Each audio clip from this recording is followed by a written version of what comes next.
Okay, so I know It Chapter 2 was released this weekend. I actually saw it last night. I was gonna get my review up for that today. But ironically enough, about a week earlier, I finally saw It Chapter 1 for the first time, and It Chapter 2 technically being the second half of one story, one movie, basically. It would just feel very empty if I didn't talk about It Chapter 1 before I talked about It Chapter 2. So yeah, probably would have made sense to do this earlier in the week, but just didn't have the time for it. Now I do. So let's do this.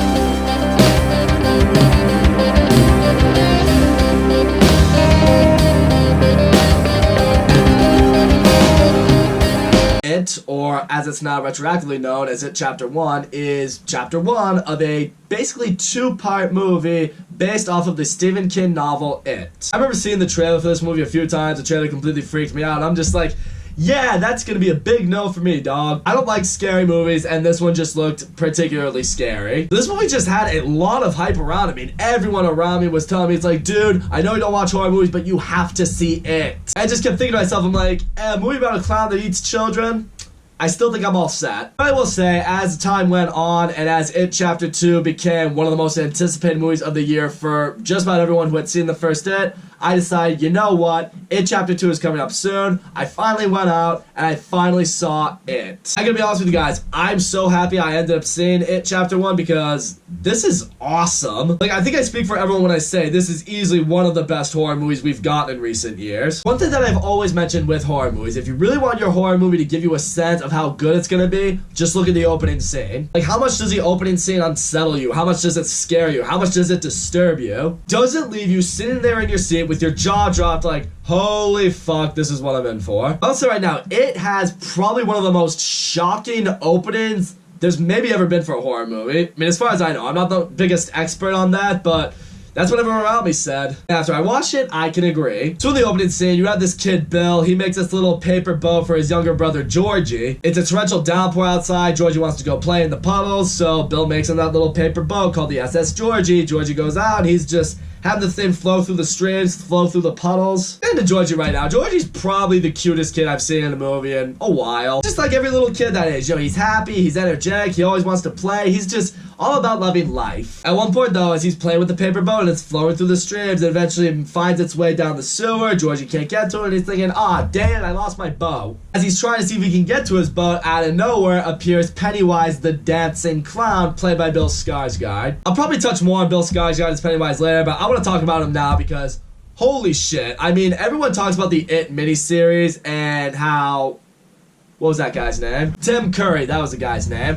Everyone talks about who's seen the It miniseries, how Tim Curry as Pennywise was kind of hit or miss for some people. Some people thought he was creepy. Some people thought he was still creepy, but not in the way he should have been creepy. Bill Skarsgård as Pennywise, though, holy shit, this is one of the best performances in a horror movie in recent years. The way he talks, the way he interacts with the kids, he's such a creepy motherfucker. I think everyone knew going into It, Bill Skarsgård's performance as Pennywise is what was ultimately gonna make or break this movie. And honestly, in about one movie, Bill Skarsgård made Pennywise the dancing clown probably as iconic a movie monster as, you know, ones like Jason Voorhees, Freddy Krueger, Leatherface, Michael Myers. Pennywise is now right up there with those guys, and it's because of Bill Skarsgård's performance. It's so good. And what I like seeing with his interaction with Georgie is how he's able to lure the kids closer to him. He can come off as funny, he can come off as approachable, but what I also like appreciating is Pennywise being a creature that feeds off fear.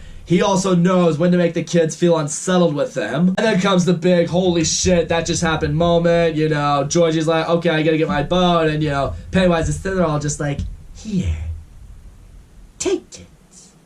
Take it, Georgie. And, you know, Georgie reaches down to try to get it, and then out of nowhere, Pennywise just grabs his arm, a bunch of big, evil teeth come out. He literally bites Georgie's arm off. Georgie is trying to crawl away. He's in excruciating pain. Then Pennywise comes out and just pulls him back into the sewer, and Georgie's just crying for Bill, and no one hears him, and you're just like, oh my god, they just killed that kid. A kid just died in a horror movie pretty brutally too. Like, I was shocked what A Quiet Place did when I saw that. I saw A Quiet Place before it, and when that happened, I had the shock value. Like, this one This one was way more intense. Yeah, I definitely give the movie respect for like going there right out the gate. Like, yeah, kids are in danger in this movie and kids will probably die in this movie. Now the movie flashes forward about 8 months. You see Bill with his friends Richie, Eddie, and Stanley. And what I also really appreciate with this movie is just seeing how all these friends, you know, the 4 of them and then the ones that joined in later, how they all act together. I mean, they all cuss, they all say really foul language, they all shun each other's lives. It's exactly how kids that age hang out. Yeah, once again, sorry parents, but your kid doesn't have the perfect little mouth when he's around you. When he's with his friends, he's dropping a bunch of F-bombs and saying a bunch of really nasty shit. I really want to talk about the kids in this movie because obviously the kids' performance in this movie is very important, and that's sometimes really tough to really, you know, aim for. Because, I mean, we'll just call it what it is. Kid actors in horror movies, they're usually not the best actors. They're certainly not the bright spots. And in this one, that makes it a lot more risky because the kids are the main characters in this movie. Everything is right on them as well. Just like Bill Skarsgård playing Pennywise, if they're not good, this movie's not going to be good. These kid actors, though, they are really, really good actors.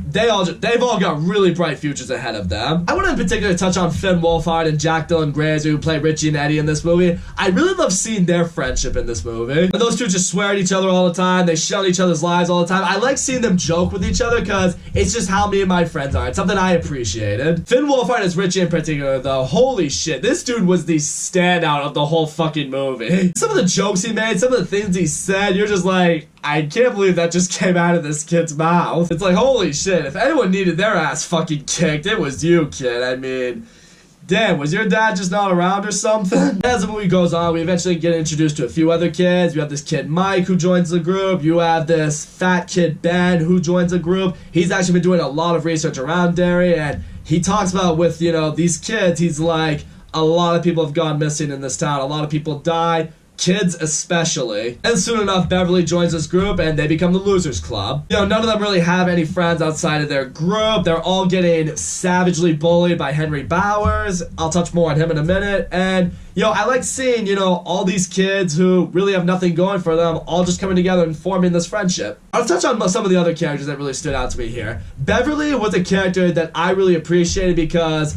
of all the kids in this movie, she's probably gone through arguably the worst shit. I mean, you could certainly say the same with Bill. I mean, he lost his brother. He still believes that his brother might still be alive. That's probably what his storyline is.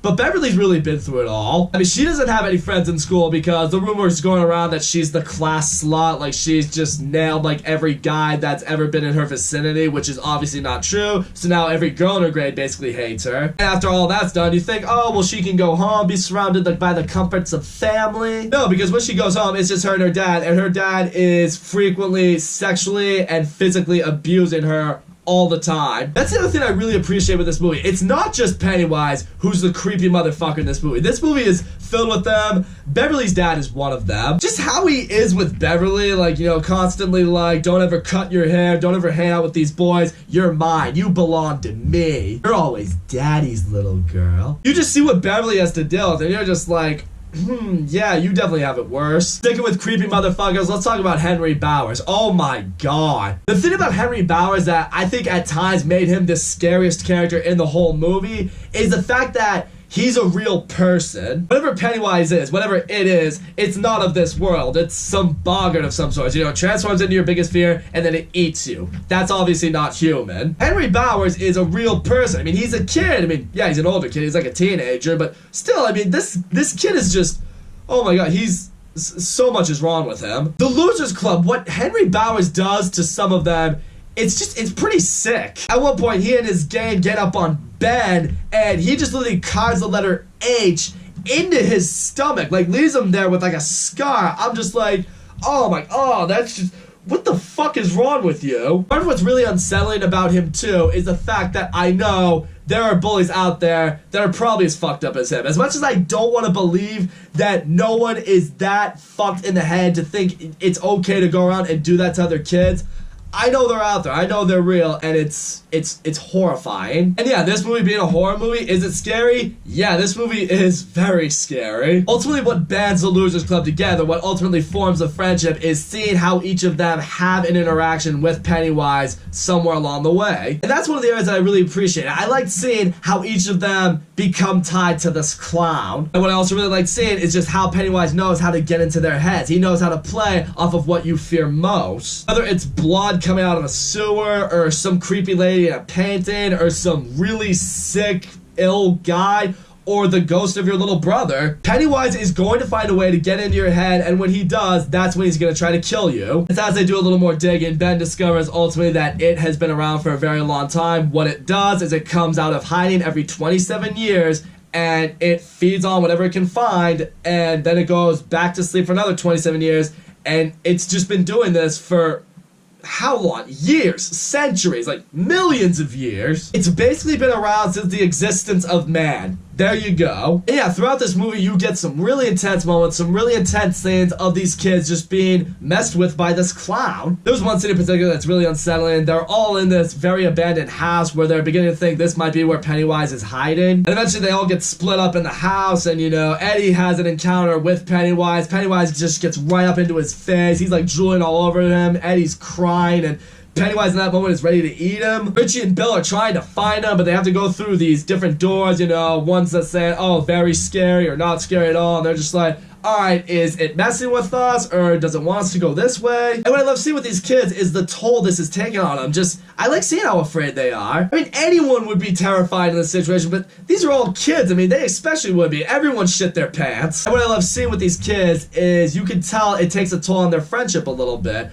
At one point, Richie's just like, I'm done. I'm not hunting this thing anymore. I don't want to die. I'm leaving. And in Bill's case, he wants them to stick with him because Bill's going after Pennywise for a more personal reason. I mean, he knows in the back of his head, he doesn't want to admit it, but he knows Pennywise probably killed Georgie. He wants to destroy this thing as part of a vengeance. The other ones are just like, look, we're sorry about your brother, but we want to live. Soon enough, it comes out only Bill and Beverly wanting to fight the clown, and at one point, Beverly goes home, and what I love seeing with her in this moment is she's finally been through so much, she's had enough, she finally stands up to her dad, just like kicks him in the balls, hits him in the head, and she's like, yeah, you know what, I don't have fear over you anymore, I'm done. She eventually gets abducted by Pennywise, but what I like seeing right here is you begin to kind of see how to defeat him. So she's brought to Pennywise's lair, and Pennywise just, you know, has her by the throat. You know, he's trying to scare her, but she looks down at him, and she's like, I'm not afraid of you. And you see the look in Pennywise's face. That clearly pisses him off. He's angry about that. He's upset about that because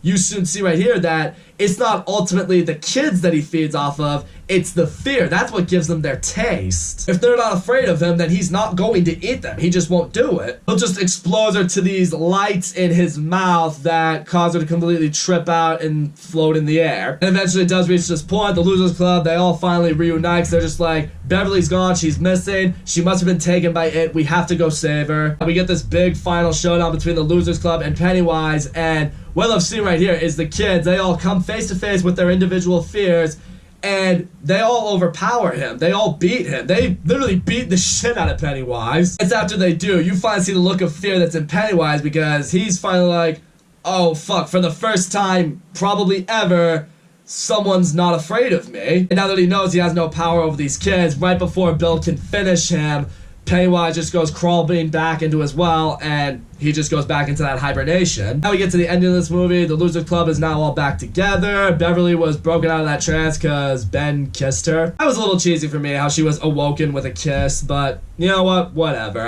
It didn't compromise the movie for me. I was able to roll with that. But you know, in this moment, we get what is set up for Chapter 2. She's, you know, with the Loser Club, and she says, when I was in that catatonic phase, I had a vision. I saw all of us together. We were our parents' age. We were all terrified, and we were facing it again. So with that, the losers all swear a blood oath. They're just like, we swear that if it isn't dead, if it does come back in 27 years, we all come back too, and this time, we will kill it. And that is basically where Chapter 2 begins, which I will get to in a later review. All in all, It Chapter 1, this movie was awesome. The performances across the board are all fantastic. The kids are great. Bill Skarsgård as Pennywise, awesome. This movie is full with all the intense moments and the scary moments you could want in a horror movie. The movie has a lot more humor in it than I thought it would. Like I said, there are moments between certain characters I was actually laughing pretty hard. But it's not just that. What I really appreciate with It Chapter 1 is the fact that it's not just a horror movie. This movie has a lot of different elements going for it. I mean, it's a story about friendship. It's a coming-of-age story. The movie has a surprising surprisingly very big amount of heart. There's one scene towards the end, I forgot to mention it earlier, but it's after the Losers Club finally defeats Pennywise, and